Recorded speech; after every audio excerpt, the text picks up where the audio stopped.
Investigators have now recovered the cockpit voice recorder and flight data recorder, the so-called black boxes, from the passenger jet that collided with an Army helicopter over the Potomac River near Washington, D.C. The devices are now inside the NTSB's lab, with investigators hoping to make some of those contents public as soon as tomorrow.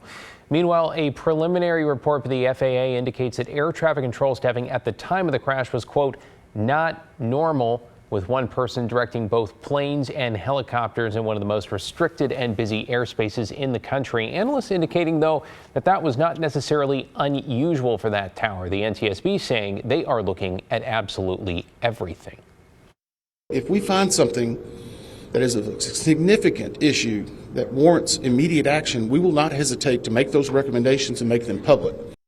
And they have done that in the past. American Airlines, which operated the jet similar to this, says the plane was on final approach to Reagan National when the military chopper flew into its path. That video there. All 67 people on board both aircraft are presumed dead, and so far, at least 28 bodies have been pulled from the icy waters.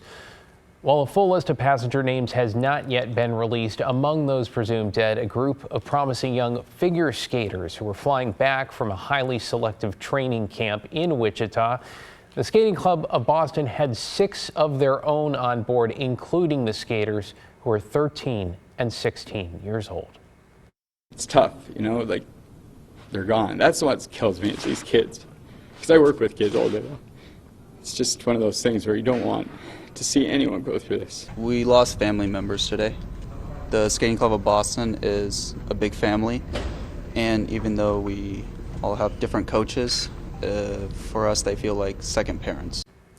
They added the crash was not simply a devastating loss to the club, but to the future of skating as a whole.